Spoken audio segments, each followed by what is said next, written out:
नमस्कार मित्रांनो, share market सक्सेसमध्ये तुम्हा सर्वांचं स्वागत. आजचा जो आपला व्हिडिओ आहे यामध्ये पर्टिक्युलरली तुम्हाला स्टॉप लॉसबद्दल सांगणार आहे मी की शेअर मार्केटमध्ये जेव्हा आपण ट्रेड घेतो, खरेदी विक्री करतो, इन्व्हेस्टमेंट करतो, त्यावेळेस आपल्याला स्टॉप लॉसला किती महत्त्व आहे हे सांगण्यासाठी आजचा आपला व्हिडिओ आहे. यामध्ये मी तुम्हाला पूर्ण कव्हर करणार आहे की स्टॉप लॉस काय असतो, त्यामध्ये आपण कधी लावला पाहिजे. भरपूर लोकांना स्टॉप लॉसबद्दल भीती आहे की आपण स्टॉप लॉस लावला तर स्टॉप लॉस हिटच होतो किंवा कधी लावला पाहिजे याबद्दल भरपूर लोकांना माहिती नाही आहे. यामुळं मी भागवत तुम्हा सर्वांना हा व्यवस्थितरित्या स्टॉप लॉस काय कन्सेप्ट आहे हे एक्सप्लेन करणार आहे. सर्वात पहिलं आपण आज काय शिकणार आहे तर what is stop loss. Stop loss काय हे तुम्हाला मी पहिल्यांदा सांगणार आहे. पुन्हा why to use stop loss म्हणजे आपण कधी वापरला पाहिजे स्टॉप लॉस ते मी तुम्हाला सांगणार आहे. त्याचबरोबर की तुम्ही जर नाही स्टॉप लॉस वापरला तर काय होऊ शकतं किंवा काय होतं, किंवा भरपूर लोकांना म्हणजे भीती असते की नाही का की आपण स्टॉप लॉस नाही लावला तर काय होईल, किंवा भरपूर लोक स्टॉप लॉस नाहीत वापरत कारण की त्यांना भीती असते की मार्केट जर खूपच खाली पडलं किंवा खूपच स्पीडमध्ये वरती गेलं तर आपला जर तो स्टॉप लॉस हिट झाला तर त्या ठिकाणी खूप आपला मेजर लॉस होईल, किंवा तिथून मार्केट जर रिव्हर्स झालं तर काय होईल.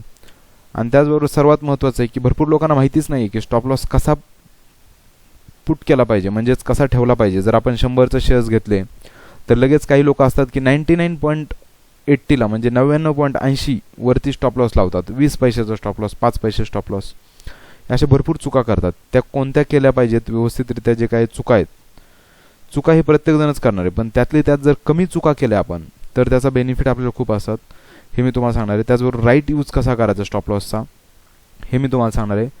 आणि ट्रेलिंग स्टॉप लॉस, जर तुम्ही सॅमको, एंजल ब्रोकिंग किंवा वॉटेवर जे कोणी तुम्ही तुमचा जो कोणी ब्रोकर असेल, झिरोदा वगैरे जो कोणी असेल, त्यामध्ये एक ट्रेलिंग स्टॉप लॉस म्हणून एक ऑर्डर असते. ती काय असते हे मी तुम्हाला एकदम व्यवस्थितरित्या सांगणार आहे. आणि याच्यावरून डायरेक्टली तुम्ही स्किप करून डायरेक्टली एंडच्या पॉईंटवरती किंवा तुम्हाला जिथं वाटतंय जायचं आहे तिथं जाऊ नका, कारण तुम्ही काही जो पॉईंट आहेत महत्त्वाचे ते मिस कराल. सर्वात पहिलं आहे की स्टॉप लॉस काय आहे. ही एक ऑर्डर आहे. सर्वात पहिलं तुम्हाला एक सोप्या भाषेत सांगतो की ही एक ऑर्डर आहे की बाय आणि सेल. जेव्हा आपण कोणताही शेअर्स 100ला बाय करू द्या किंवा 1000ला बाय करू द्या, कितीही जेव्हा आपण बाय करतो त्यावेळेस स्टॉप लॉस म्हणजे काय, ॲटोमॅटिकली त्याच वेळेस एक लिमिट प्राईज आपण ठरवलेली असते की मला याच्यापेक्षा जास्त लॉस नाही करायचं आहे. A stop loss order is an order place with a broker to buy or sell once the stock reaches a certain price. Simple, जर तुम्ही एखादा शेअर 100ला विकत घेतला आणि जर त्याची प्राईज 96 आली आणि जर तुम्हाला माहिती आहे की जर सपोज ती 96 आली तर मला 4% म्हणजे किंवा 4 रुपये जो काय लॉस आहे तो खूप मोठा लॉस आहे, किंवा तुम्ही 98 ठेवलं, 99 ठेवलं, जो काय तुमची पॉईंट असतील ती जेव्हा रीच होतील ॲटोमॅटिकली त्यावेळेस आपली पहिली ऑर्डर एक्झिक्यूट झाली पाहिजे, म्हणून आपण स्टॉप लॉस लावतो. A stop loss is designed to limit an investor's loss on a security position. म्हणजे तो यासाठी डिझाईन केलेला आहे की आपला लॉस कमीत कमी कसा राहावा यासाठी. म्हणजे भरपूर लोकांना एक भीती असते की आपण स्टॉप लॉस लावला, तिथं जाऊन लगेच प्राईस रिव्हर्स झाली तर मग त्यावेळेस आपण स्टॉप लॉस लावायचा किंवा नाही, हे आपण पुढे डिस्कस करणार आहेत. पण सध्या त्यांनी काय सांगितलेलं आहे की तो यासाठी डिझाईन केलेला आहे की इन्व्हेस्टर्सला कमीत कमी लॉस कसा होईल. म्हणजे जरी सपोज आपण म्हणतो की आपण मॅक्सिमम तरी शेअर मार्केटमध्ये लोक इन्व्हेस्टमेंट का करतात, कारण त्यांना जे काय प्राईज ॲप्रिशिएशनचा बेनिफिट घ्यायचा असतो किंवा त्या पर्टिक्युलर ट्रेंडचा, त्या मोमेंटमचा बेनिफिट घ्यायचा असतो. पण मे बी एखाद्या वेळेस तुम्ही जे काही हे करताय, प्रेडिक्शन करताय किंवा तुमचं जे काही ॲनालिसिस आहे हे रॉंग जाऊ शकतं, त्यावेळेस स्टॉप लॉस कामी येतो. Setting a stop loss order below the price at which you bought the stock will limit your losses. Even तुम्ही शॉर्ट करताना किंवा लाँग करताना, माझ्या ह्याच्यामध्ये तुम्हाला भरपूर वेळेस शॉर्ट लाँगच्या टर्म्स येतात. शॉर्ट म्हणजे पहिल्यांदा तुम्ही सेल करणं आणि खाली गेल्यानंतर बाय करणे, आणि लाँग म्हणजे पहिलं बाय करणे आणि सेल करणे नंतर. म्हणजे 100ला तुम्ही एखादा शेअर परचेस केला, तो 90ला विकला तर तुमचा लॉस आहे. पण त्याच ठिकाणी जर तुम्ही पहिलं 90ला जर तुम्ही सेल केला आणि जर तो 100ला गेला तरी तुमचा लॉस आहे. दोन्ही ठिकाणी दोन्ही कंडिशन आहेत. पण त्याच ठिकाणी जर तुम्ही अपोजिट केलं, 100ला पहिला शॉर्ट केला म्हणजेच विकला आणि 90ला आल्यानंतर तुम्ही परचेस केला तर 10 रुपयाचं तुम्हाला प्रॉफिट आहे पर शेअर. जर तुमची क्वांटिटी आपण कन्सिडर करूया की 100 आहे तर तुम्हाला सिम्पल 1000 रुपीज प्रॉफिट आहे. आणि पुन्हा 90ला रिपीट ऑर्डर टाकली की मला बाय करायचं आहे आणि जर तो 100ला गेला तर सिम्पल तुम्हाला रिपीट प्रॉफिट आहे. म्हणून त्यासाठी एक लिमिटेशन्स आहेत. ते सिम्पल स्टॉप लॉस काय यूज करायचा. फॉर एक्झाम्पल तुम्ही इन्फोसिसचा एखादा शेअर परचेस करताय 900 रुपीजला आणि जर तो सपोज तुम्ही स्टॉप लॉस लावला आहे 890ला, 900 रुपयाला आपण शेअर घेतला आहे, 890ला आपण स्टॉप लॉस लावला आहे, की आपली मॅक्सिमम रिस्क किती आहे 10 रुपीज पर शेअर. तर ॲटोमॅटिकली तिथून खाली जर सपोज 980 किंवा 880 किंवा 870, 860 किंवा 850 इथपर्यंत प्राईज येऊन तुमचा जो लॉस होणार आहे मॅक्सिमम, तो कमीत कमी ठेवण्यासाठी आपण तो ॲक्च्युली यूज करतो. तो आपण 89ला ठेवलेला आहे.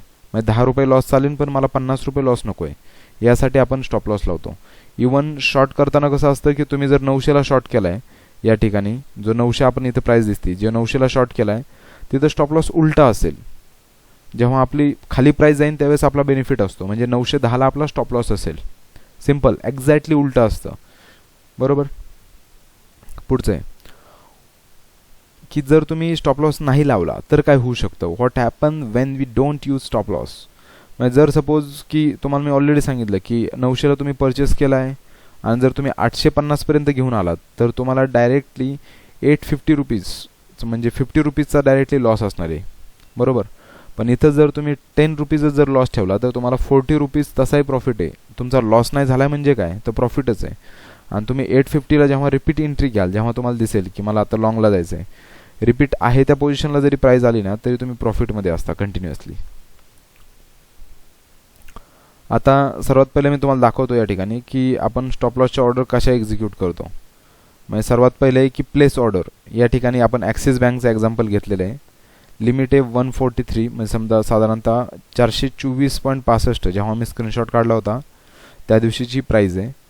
आणि या ठिकाणी आपण सिम्पल काय केलं आहे 425.65ला आपण प्राईज लॉंग केली आहे. बरोबर. आणि जेव्हा आपण सबमिट म्हणायचं असतं त्यावेळेस एक्झॅक्टली आपण मार्जिनमध्ये टेक करायचं आणि लिमिट ऑर्डर टाकायची आणि स्टॉप लॉस प्लेस करायचा. बायच्या ठिकाणी आपण काय करतो, सिम्पल बाय करतो आणि ऑर्डर टाकतो. आणि लिमिटला पुन्हा सेम तीच कन्सेप्ट आहे आणि त्याला आपण एक प्राईजचा लॉस ठेवतो की बाबा मला याच्यापेक्षा जास्त लॉस नको आहे. What is trailing stop loss. आता भरपूर लोकांना ट्रेलिंग स्टॉप लॉस किंवा मागच्या पेजवरती तुम्हाला या ठिकाणी एक ट्रेलिंग स्टॉप लॉस म्हणून एक दिसला असेल किंवा इथं ट्रिगर प्राईस टाकायची असते ॲक्च्युली, तो आपली स्टॉप लॉस ऑर्डर असते. आणि ट्रेलिंग स्टॉप लॉस म्हणजे काय, सिम्पल की तुम्ही एखादा शेअर आहे जर तो घेतला आहे सपोज 800 रुपयाला आणि जर त्याची प्राईस तुमचं टार्गेट आहे की 850 रुपये त्याचं टार्गेट आहे. सिम्पल कॉमन प्लेसवरती आपण येऊयात. ही जी डेफिनेशन लिहिली ती सेम तशीच आहे. डेफिनेशन मी तुम्हाला शेवटी एक्सप्लेन करणार आहे, आधी एक्सप्लेन करण्याऐवजी. की तुम्ही सिम्पल एखादा शेअर आहे जो तुम्ही 800 रुपयाला घेतला आहे आणि जर तुम्ही 800 रुपयाला जर शेअर घेतला आहे आणि तुमचं टार्गेट आहे 850, तर तुम्हाला 50 रुपये शेअर पर शेअर प्रॉफिट आहे. पण असं होऊ शकतं ना की 845ला गेला पण शेवटचे 5 रुपये मॅच नाही झाले. आणि जर तुमचा ट्रेलिंग स्टॉप लॉस काय असतो की जर तुम्ही तो स्टॉप लॉस लावला 90ला, किती 790ला किंवा 795ला, 5 रुपये तुमचा लॉस. जशी जशी प्राईस पुढं जाईल तसं तसं तो स्टॉप लॉस ॲटोमॅटिकली पुढं सरकत जातो. जेव्हा तुम्ही 800ला लावता त्यावेळेस ॲटोमॅटिकली तो 795ला असणार आहे. पण जेव्हा प्राईस जाईल समजा 820ला, त्यावेळेस ॲटोमॅटिकली तुमचा स्टॉप लॉस हा 815ला आलेला असतो. जशी प्राईस जाईल 840ला तसा हा ॲटोमॅटिकली 835ला आलेला असतो. जशी ही प्राईस जाईल 845ला तसा आपल्या हे शेअरची प्राईस 840ला आलेली असते, म्हणजे 840ला. आणि जरी सपोज इथून पुढं जर 850ला तो स्टॉक नाही गेला जिथं आपलं टार्गेट होतं, पण रिव्हर्स येताना जे काय 840ची जी ऑर्डर आहे ना ती माघारी जात नाही. म्हणजे 840हून पुन्हा जेव्हा शेअर पडतो त्यावेळेस तो माघारी जात नाही किंवा 835ला जात नाही, तो ॲटोमॅटिकली 840ला एक्झिक्यूट होतो. मग त्यामुळे आपल्याला बेनिफिट असतो. अ ट्रेलिंग स्टॉप लॉस. आता आपण हा जो तुम्हाला कन्सेप्ट नसेल कळली तर पुन्हा एकदा एक्सप्लेन करतो मी. A trailing stop loss stop is a design to protect gains by enabling a trade to remain open and continue to profit as long as the price is moving in the investor's favor. The order closes the trade if the price changes direction by the specified percentage or amount. आता सर्वात पहिले मी तुम्हाला सांगतो की suppose पुन्हा एखादा example घेऊन सांगतो तुम्हाला की पहिल्यांदा त्यांनी जे सांगितलेलं आहे की 100 रुपयाला तुम्ही एखादा शेअर परचेस केला, तुमचं 130 टार्गेट आहे.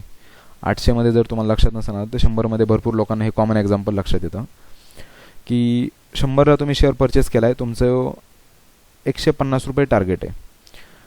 तुम्ही ठरवलं आहे की जर तो 95ला आला तर मी लगेच लॉस बुक करणार आहे आणि एक्झिट होणार आहे. पण जर तो 95ला नाही आला आणि जर तो पुढं गेला, समजा गेला तो 110ला, तर तुमचा ॲटोमॅटिकली जो स्टॉप लॉस असतो ना तो 105 वरती शिफ्ट होतो. तो पुढे जातो. जशी शेअरची प्राईस पुढे जाईल ना तसं तो शेअरची जी काय मोमेंटम असेल त्यानुसार जो काय आपला ट्रिगर प्राईस असते ती वरती जाते. मग त्याचा बेनिफिट काय असतो आपल्याला, की जरी आपण जिथं बाय केलं आहे तिथून प्राईस जशी वरती जाईन तसं तो पर्सेंटेजनुसार त्या मोमेंटमध्ये पुढे जातो. जर ती प्राईस गेली 120ला, ॲटोमॅटिकली हा 815ला जाणार आहे. ह्याच्यात आपला बेनिफिट काय, भले 150 140 जे काय आपलं टार्गेट आहे ते अचीव नाही झालं, पण 120 वरून जर रिव्हर्स आली तर त्या ठिकाणी आपल्याला फक्त 5 रुपये आपला तोटा असेल. तो पण कोणता, प्रॉफिटमधला तोटा. आपल्याला जिथं 120ला एक्झिट करायचं होतं ना तर आपलं 115ला ॲटोमॅटिकली एक्झिट होतं. तिथं आपला स्टॉप लॉस हिट होतो. जसं आपलं जर तुम्ही तो नाही लावला, ट्रेलिंग स्टॉप लॉस जर नाही लावला तर काय होणार आहे, तर डायरेक्टली आपली जेव्हा ऑर्डर येईल 95ला त्याच वेळेस एक्झिक्यूट होणार आहे. म्हणजे ऑलरेडी आपण 20 रुपये प्रॉफिटमध्ये होतो, तो 5 रुपीज लॉसमध्ये जाणार आहे. म्हणजे 20% प्रॉफिटवरून 5% लॉसमध्ये डायरेक्टली 100वरून, म्हणजे टोटल आपला 25% लॉस होणार आहे. त्या ठिकाणी हे आपला लॉस प्रिव्हेंट करतं. जर ऑलरेडी एका 1 गोमध्ये जर डायरेक्शन चालू असेल पण जवळपास रीच होती त्या एक्झॅक्टली तुमचा सपोर्ट किंवा रेजिस्टन्स जिथं आपल्या लेवल असतील, पण तिथं ते हिट नाही करत एक्झॅक्टली, मग त्यावेळेस आपल्याला हे बेनिफिट आहे. मग आता ओव्हरऑल मी तुम्हाला या जो पूर्ण आपला जो सिनॅरिओ आहे यामध्ये तुम्हाला पहिल्यांदा काय शिकवलं आहे की स्टॉप लॉस काय आहे, त्याचबरोबर स्टॉप लॉस कधी वापरावा. त्यानंतर तुम्हाला सर्वात महत्त्वाचं जे सांगितलेलं आहे की स्टॉप लॉसची गरज काय आहे. भरपूर लोकांना अजूनही भीती वाटते, किंवा त्यांना जर रिअल टाईम एक्झाम्पल जर हवं असेल किंवा त्यांना जर तुम्हाला जर बोलावं वाटते माझ्याशी, तर तुम्ही डायरेक्टली माझ्यासोबत कॉन्टॅक्ट करू शकता. माझा ईमेल आय डी आहे tradewithbhagwat@gmail.com आणि हा माझा जो स्क्रीनवरती कॉन्टॅक्ट नंबर दिसतोय तो माझा नंबर आहे 9730048723. यावरती तुम्ही मला व्हॉट्सॲप किंवा टेक्स्ट करू शकता किंवा कॉलही करू शकता. जसं मला वेळ भेटेल तसं मी तुम्हाला तुमचं जे काय क्वेरी असेल त्याबद्दल सांगेल. असेच जे मला माझ्या मेंटरने किंवा माझे जे आता इंटरनॅशनल कोर्सेस वगैरे चालू आहेत त्यामध्ये मी जे काय लर्न करतो आहे ते मी तुम्हाला या ठिकाणी एक्सप्लेन करणार आहे. आणि हा चॅनल तुम्ही सबस्क्राईब करा, लाईक करा. जर आवडलंच तुम्हाला किंवा तुम्हाला पटतं आहे की बाबा हे एकदम परफेक्ट आहे तर तुम्ही शेअरही करू शकता. आणि जर तुमच्याकडून काही क्वेरी असेल किंवा तुम्हाला काही डाऊट असेल तर तुम्ही मला पर्सनली कॉल करून किंवा व्हॉट्सॲपवरती तुम्ही सांगू शकता. थँक्यू. टेक केअर आणि स्टे होम, स्टे सेफ. कारण की आता जो सध्याचा जो पिरियड आहे तो खूप महत्त्वाचा आहे. आणि ट्रेडिंग व्यवस्थित करा ही माझी एक नम्र विनंती आहे. चला बाय, थँक्यू.